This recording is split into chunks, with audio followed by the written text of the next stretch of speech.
مباہلہ میں پہنچی جناب سیدہ. بس ایک جملہ ہے یہیں پہ آج کی حد تک فضائل. زندگی باقی ملاقات باقی، لمحوں نے وفا کی سانسوں نے وفا کی.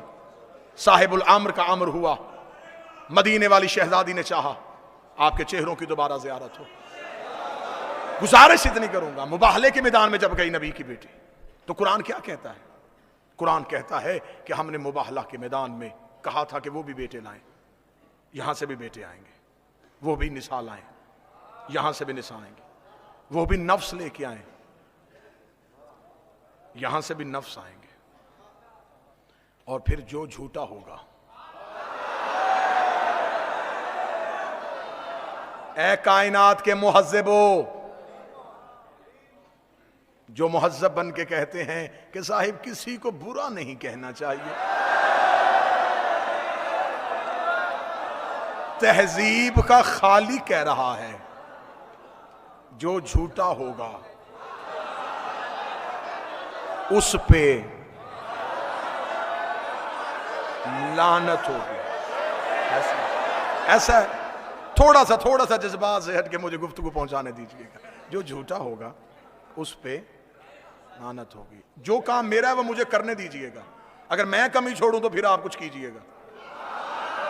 اگر آپ کے حصے کا کام بھی میں ہی کر لوں، مطمئن ہو کے بیٹھیے گا. انشاءاللہ آپ کے روحوں کے اندر جو بات ہے وہ میں زبان سے ادا کرنے لگا. میری مجبوری ہے، میرا پیشہ شیعت نہیں، میرا مذہب شیعت ہے.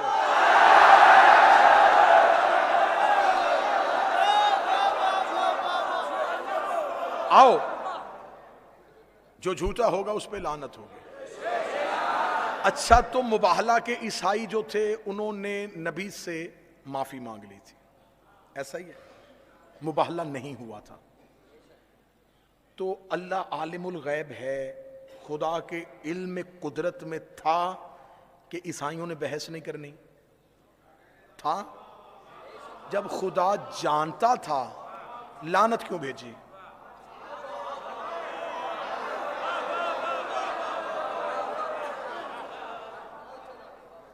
جب خدا کے علم میں تھا کہ انہوں نے بحث ہی نہیں کرنی تو پھر لعنت کس کے لیے آئی تھی؟ 3 دن ہو گئے قبلہ ابو ذر عباس صاحب مجھے ایسے طالب علم ذاکر کو سماعت کر رہے ہیں. 3 دن تو میں نے زحمت نہیں دی. آج مجھے آپ سے دعا نہیں داد چاہیے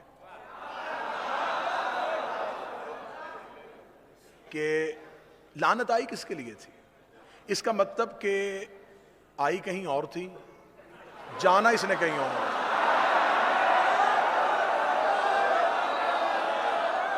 خدا نے کہا تھا کہ جو جھوٹا ہوگا اس پہ لعنت ہوگی. زمانے کے مولوی اکٹھے کرو، کہیں مجھے لے جاؤ یا کہیں کسی کو میرے پاس لے آؤ، وہ مجھے یا مان لے یا منوا دے. مجھے بتائے کہ اللہ نے قرآن میں پھر اگلی آیت بھیج دی ہو کہ کیونکہ انہوں نے معافی مانگ لی تھی، جو میں نے لعنت بھیجی تھی وہ میں نے واپس بلوا لی ہے یا میں نے رحمت میں بدل دی ہے. خدا نے آیت منسوخ نہیں کی، آیت آج تک موجود ہے. خدا نے حکم بھیجا تھا کہ لعنت ہوگی. جب وہ لعنت کا حکم آ گیا تھا تو پھر ہمیں کیوں نہیں مولوی بتاتے کہ وہ جو مباہلہ میں لعنت گئی تھی پھر اس کا انجام کیا ہوا، وہ آخر کار نتیجہ کیا نکلا، وہ پہنچی کہاں تھی. خدا نے مباہلہ میں لعنت کھڑی کی تھی. خدا نے کسی مذہب کو مخاطب نہیں کیا تھا. خدا نے کہا تھا جو پنجتن کے مقابلے پہ آئے گا وہ لعنت لے کے چلا جائے گا، جو پنجتن کے مقابلے پہ آئے گا وہ لعنت لے کے چلا جائے گا. عیسائیوں نے کھڑی ہوئی لعنت دیکھی، یہ نبی کے قدموں میں گر گئے. انہوں نے نبی سے معافی مانگ لی، یہ واپس چلے گئے. لعنت وہیں کی وہیں کھڑی تھی. لعنت نے سفر کرنا شروع کر دیا. دن مہینوں میں بدل گئے، مہینے سالوں میں بدل گئے. انہی پنجتن میں ایک بی بی ایک دربار میں جا کے کھڑی ہوئی. بی بی نے کہا مجھے میرا حق دے. اس نے کہا تیرے پاس کوئی گواہ ہے تو لے کے آ. بی بی نے وہی مباہلے والے گواہ اٹھائے. بی بی نے کہا میرا علی گواہ، میرا حسن گواہ، میرا حسین گواہ. اس نے کہا میں تیری گواہیوں کو نہیں مانتا. بی بی نے کہا میں بھی جگیر لینے نہیں آئی.